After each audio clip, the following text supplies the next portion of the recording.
Hello friends, welcome to Joy academy. Joy academy চ্যানেলের তরফ থেকে তোমাদের সকলকে স্বাগত। ফ্রেন্ডস, প্রতিদিনের মতো আজকের ক্লাসে বাছাই করা 30টি জিকে প্রশ্নোত্তর নিয়ে আলোচনা করব।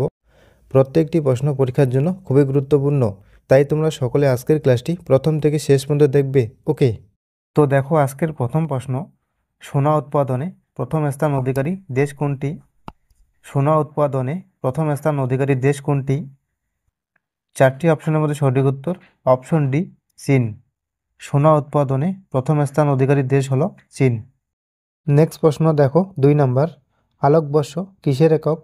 আলোকবর্ষ কিসের একক? গুরুত্বপূর্ণ একটি প্রশ্ন। চারটি অপশনের মধ্যে সঠিক উত্তর অপশন বি, দূরত্বের। আলোকবর্ষ দূরত্বের একক। নেক্সট প্রশ্ন দেখো 3 নাম্বার, 1946 সালে বিখ্যাত নৌ বিদ্রোহের পরে কলকাতায় কে ধর্মঘটের সমাপ্তির বিবৃতি দিয়েছিলেন? গুরুত্বপূর্ণ একটি প্রশ্ন। সঠিক উত্তর option D, Mohammad Ali Jinnah. Next প্রশ্ন দেখো 4 নাম্বার, ভারতের কোথায় প্রথমবার জাতীয় পতাকা উত্তোলন করা হয়েছিল? ভারতের কোথায় প্রথমবার জাতীয় পতাকা উত্তোলন করা হয়েছিল? সঠিক উত্তর অপশন সি, কলকাতায়। ভারতের কলকাতায় প্রথম জাতীয় পতাকা উত্তোলন করা হয়েছিল।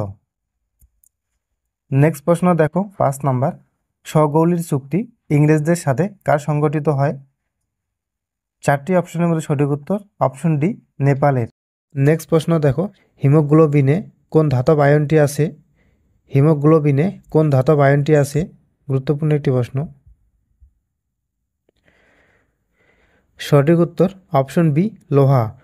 নেক্সট প্রশ্ন দেখো 7 নাম্বার, হস্তশিল্পের রপ্তানি প্রচার কাউন্সিল কোথায় অবস্থিত? সঠিক উত্তর অপশন বি, দিল্লি। হস্তশিল্পের রপ্তানি প্রচার কাউন্সিল দিল্লিতে অবস্থিত। নেক্সট প্রশ্ন দেখো 8 নম্বর, ভারতীয় সংবিধানের কোন ধারায় নাগরিকগণের বাক স্বাধীনতার অধিকার লঙ্ঘিত করা হয়েছে? চারটি অপশনের মধ্যে সঠিক উত্তর অপশন ডি, 19 নং ধারায়। ভারতীয় সংবিধানের 3য় অধ্যায়ে 19(1) নং ধারায় ভারতের সমস্ত নাগরিকদের বাক ও মতামত প্রকাশের স্বাধীনতা প্রদান করা হয়েছে। নেক্সট প্রশ্ন দেখো 9 নম্বর, ইউরেনিয়ামের রেডিও অ্যাক্টিভ ক্ষয়ে কী তৈরি হয়? ইউরেনিয়ামের রেডিও অ্যাক্টিভ ক্ষয়ে কী তৈরি হয়? চারটি অপশনের মধ্যে সঠিক উত্তর অপশন সি, সীসা। নেক্সট প্রশ্ন দেখো 10 নম্বর, পলিটিন ক্রোমোজোম কোন কোষে পাওয়া যায়? চারটি অপশনের মধ্যে সঠিক উত্তর অপশনে প্রত্যঙ্গ লাভার লালা গ্রন্থি কোষে। নেক্সট প্রশ্ন দেখো 11 নম্বর, কফিন শব্দটি কোন খেলার সঙ্গে যুক্ত? কফিন শব্দটি কোন খেলার সঙ্গে যুক্ত? গুরুত্বপূর্ণ একটি প্রশ্ন। সঠিক উত্তর অপশন এ, ফুটবল। কফিন শব্দটি ফুটবল খেলার সঙ্গে যুক্ত। নেক্সট প্রশ্ন দেখো 12 নম্বর, ক্লোরিনের ব্লিচিং ক্রিয়াটি কি? চারটি অপশনের মধ্যে সঠিক উত্তর অপশন ডি, জারণ। নেক্সট প্রশ্ন দেখো 13 নম্বর, আখমার্ক নিম্নলিখিত কোনটির সঙ্গে সম্পর্কযুক্ত? সঠিক উত্তর অপশন সি, কৃষি দ্রব্যের সঙ্গে। আখমার্ক কৃষি দ্রব্যের সঙ্গে সম্পর্কযুক্ত। নেক্সট প্রশ্ন দেখো 14 নম্বর, নিচের কোনটি পূর্বঘাট এবং পশ্চিমঘাট পর্বতের মিলনবিন্দু? গুরুত্বপূর্ণ একটি প্রশ্ন। সঠিক উত্তর অপশন সি, নীলগিরি পর্বতমালা। নীলগিরি পর্বতমালা পূর্বঘাট এবং পশ্চিমঘাট পর্বতের মিলনবিন্দু। এর পাশাপাশি মনে রাখবে নীলগিরি পর্বতের সর্বোচ্চ শৃঙ্গ হল দোদাবেতা। নেক্সট প্রশ্ন দেখো 15 নম্বর, স্যার সিভি রমন তার কোন কাজের জন্য নোবেল পুরস্কার পান? চারটি অপশনের মধ্যে সঠিক উত্তর অপশন সি, আলোর বিক্ষোভণের জন্য। স্যার সিভি রমন আলোর বিক্ষোভণ কাজের জন্য নোবেল পুরস্কার পান। নেক্সট প্রশ্ন দেখো 16 নম্বর, কারপুরা মঞ্জরি কে রচনা করেছিলেন? কারপুরা মঞ্জরি কে রচনা করেছিলেন? চারটি অপশনের মধ্যে সঠিক উত্তর অপশন এ, রাজশেখর। রাজশেখর ছিলেন প্রথম মহেন্দ্র পালের সভাকবি। নেক্সট প্রশ্ন দেখো 17 নম্বর, বৃহৎ স্নানাগারটি কোথায় পাওয়া গেছে? সঠিক উত্তর অপশন সি, মহেঞ্জোদারোতে। এর পাশাপাশি মনে রাখবে মহেঞ্জোদারো কেন্দ্রটি জন মার্শাল 1922 খ্রিস্টাব্দে আবিষ্কার করেন। নেক্সট প্রশ্ন দেখো 18 নম্বর, গৌতম বুদ্ধ তার বাণী কোথায় প্রথম প্রচার করেন? গৌতম বুদ্ধ তার বাণী কোথায় প্রথম প্রচার করেন? গুরুত্বপূর্ণ একটি প্রশ্ন। 4টি অপশনের মধ্যে সঠিক উত্তর অপশন সি সারনাথে। সারনাথে গৌতম বুদ্ধ প্রথম তার বাণী প্রচার করেন। নেক্সট প্রশ্ন দেখো 19 নম্বর। নাবার্ড প্রতিষ্ঠানটির সঙ্গে নিম্নলিখিত কোনটি জড়িত? গুরুত্বপূর্ণ একটি প্রশ্ন। সঠিক উত্তর অপশন সি গ্রামের উন্নয়ন। এর পাশাপাশি মনে রাখবে 1982 সালে শিবরামন কমিটির সুপারিশে নাবার্ড প্রতিষ্ঠিত হয় এবং এর সদর দপ্তর মুম্বাই অবস্থিত। নেক্সট প্রশ্ন দেখো 20 নম্বর। পশ্চিমঘাট পর্বতের মহাবালেশ্বর শৃঙ্গ থেকে উৎপত্তি হয়েছে কোন নদী? সঠিক উত্তর অপশন সি কৃষ্ণা। পশ্চিমঘাট পর্বতের মহাবালেশ্বর শৃঙ্গ থেকে কৃষ্ণা নদীর উৎপত্তি হয়েছে। কৃষ্ণা নদীর মোট দৈর্ঘ্য 1400 কিমি।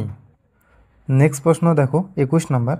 বিখ্যাত চীনা পরিব্রাজক হিউয়েন সাং কার রাজত্বকালে ভারতে এসেছিলেন? সঠিক উত্তর অপশনে হর্ষবর্ধনের রাজত্বকালে। হর্ষবর্ধনের রাজত্বকালে হিউয়েন সাং ভারতে এসেছিলেন। নেক্সট প্রশ্ন দেখো 22 নম্বর। ব্রাহ্মণী নদী কোন নদীর উপনদী? ব্রাহ্মণী নদী কোন নদীর উপনদী? 4টি অপশনের মধ্যে সঠিক উত্তর অপশন ডি মহানদীর। ব্রাহ্মণী হল মহানদীর উপনদী। পূর্ব ভারতের প্রধান নদী হল মহানদী এবং এর দৈর্ঘ্য 858 কিমি। নেক্সট প্রশ্ন দেখো 23 নম্বর। তপশিলি জাতি উপজাতিদের জন্য বিশেষ অফিসার নিয়োগ করেন কে? তপশিলি জাতি উপজাতিদের জন্য বিশেষ অফিসার নিয়োগ করেন কে? সঠিক উত্তর অপশনে রাষ্ট্রপতি। নেক্সট প্রশ্ন দেখো 24 নম্বর। খ্রিস্টপূর্ব 6ষ্ঠ শতকে ভারতে কতগুলো জনপদ গড়ে উঠেছিল? সঠিক উত্তর অপশন সি 16টি। নেক্সট প্রশ্ন দেখো 25 নম্বর। বাংলার কোন কবিকে বিদ্রোহী কবি বলা হয়? বাংলার কোন কবিকে বিদ্রোহী কবি বলা হয়? সঠিক উত্তর অপশন বি কাজী নজরুল ইসলামকে। বাংলার বিদ্রোহী কবি বলা হয় কাজী নজরুল ইসলামকে। নেক্সট প্রশ্ন দেখো 26 নম্বর। পল্লবদের রাজধানী কোথায় ছিল? পল্লবদের রাজধানী কোথায় ছিল? 4টি অপশনের মধ্যে সঠিক উত্তর অপশনে কাঞ্চিপুরমে। পল্লবদের রাজধানী ছিল কাঞ্চিপুরমে। নেক্সট প্রশ্ন দেখো 27 নম্বর। ভারতের প্রথম উপরাষ্ট্রপতি কে ছিলেন? ভারতের প্রথম উপরাষ্ট্রপতি কে ছিলেন? গুরুত্বপূর্ণ একটি প্রশ্ন। সঠিক উত্তর অপশন সি সর্বপল্লী রাধাকৃষ্ণন। ভারতের প্রথম উপরাষ্ট্রপতি ছিলেন সর্বপল্লী রাধাকৃষ্ণন। নেক্সট প্রশ্ন দেখো 28 নম্বর। মন্ত্রী পরিষদ কার কাছে দায়ী থাকেন? মন্ত্রী পরিষদ কার কাছে দায়ী থাকেন? 4টি অপশনের মধ্যে সঠিক উত্তর অপশন সি লোকসভার কাছে। মন্ত্রী পরিষদ লোকসভার কাছে দায়ী থাকেন। নেক্সট প্রশ্ন দেখো 29 নম্বর। মৌমাছি কার ছদ্মনাম? মৌমাছি কার ছদ্মনাম? গুরুত্বপূর্ণ একটি প্রশ্ন। সঠিক উত্তর অপশন বি বিমল ঘোষের। মৌমাছি বিমল ঘোষের ছদ্মনাম। এর পাশাপাশি মনে রাখবে নীল রোহিত এবং সনাতন পাঠক সুনীল গঙ্গোপাধ্যায়ের ছদ্মনাম। পরশুরাম রাজশেখর বসুর ছদ্মনাম। আজকের শেষ কোশ্চেন। কোন দিনটি কম্পিউটার সাক্ষরতা দিবস হিসেবে পালিত হয়? 4টি অপশনের মধ্যে সঠিক উত্তর option A 2 December. 2 December computer সাক্ষরতা দিবস হিসেবে পালিত হয়। ফ্রেন্ডস, এই ছিল গুরুত্বপূর্ণ 30টি জিকে প্রশ্ন উত্তর। এই 30টি প্রশ্নের মধ্যে তোমরা কে কত স্কোর করলে সেটা কমেন্ট বক্সে কমেন্ট করে জানাবে এবং ভিডিওটি ভালো লাগলে অবশ্যই লাইক কমেন্ট করে জানাবে।